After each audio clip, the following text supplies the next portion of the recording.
Thomas Warberg.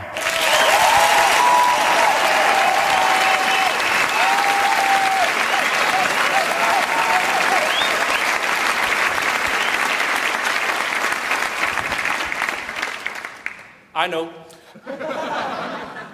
Hey Thomas, talentpris. Det er dig, der skal tegne fremtiden. Det er dig, vi skal regne med. Det er dig, der skal vise, hvor vi skal hen. Hvor lang tid må jeg lave? 4 minutter? Okay. Så vi skal i gang. Jeg er enormt fascineret for tiden over de her mænd. Enten så er I dem selv, eller også så kender I dem. De her mænd, som hader Valentinsdag. Og hader Valentinsdag er et godt hjerte. Når man nævner Valentinsdag for de her mænd, reagerer de sådan her. Hvad er det for noget kommercielt pis? Prøv lige at høre. Jeg kan kraftedeme godt vise min kæreste, jeg elsker hende hver dag. Og der er fandme ikke den lortefirma, der skal komme og hive sådan et lortekoncept noget hovedet på mig. Jeg er ikke nogen idiot. Jeg bestemmer fandme selv, når jeg bruger penge. J-dag.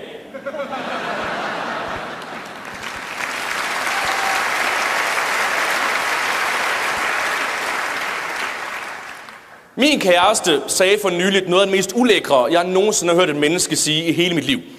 I stedet for at sige, at hun havde menstruation, sagde hun, jeg surfer på det røde hav. Det var så ulækkert, jeg var tæt på at trække mig ud. Altså, jeg brød mig ikke om det. Altså, det var meget, meget ubehageligt. Hun brokker sig for tiden over, at jeg bruger for meget iPhone. Og jeg tror, det kulminerede sidst vi var i seng sammen, og jeg prøvede at tilfredsstille hende ved at gøre sådan her.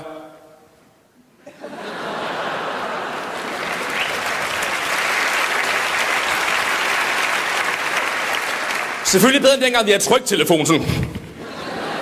Eller i gamle dage med drejetelefonen sådan.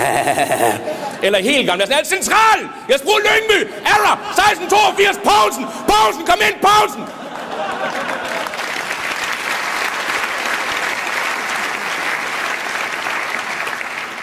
Og jeg skal slet ikke starte med at fortælle jer om brevduerne. Dyrplageri, det var, hvad det var.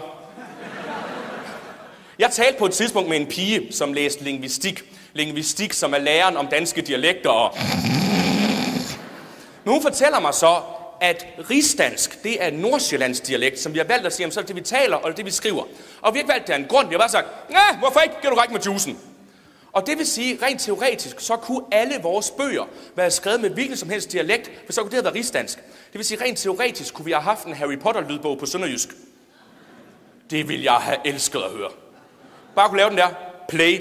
Det skete for Harry Potter, da han boede i under en trappen. Han er troldmand, ved jo et selv jo. Så han dags for sådan en brev, når det er Hogwarts. Det er sådan en trulleskud afsted. Han må ikke komme afsted, fordi dødslutte fanden med, hvorfor jeg læste alle bøger. Men der er også kun en af Hagrid. Han er fanden nede med stol, men troen var tyske. Og tage ham med under afsnit i Hogwarts Express. Det er sådan en tog, det køber bare stærkt. Der møder han så Ronny Weasley og Hermione, de er jo bare gode venner. Men hele tiden har sådan en ar i panden, det af. Fjenden det er Voldemort, han er æder med hele tiden. Han er dum i kopf. Så møder han så Dumbledore, han er fanden nede med dygtig. Han har sådan en trullestav. Den er ben, jeg kan høre sådan en trull. Så var en ro og en høn. Tada!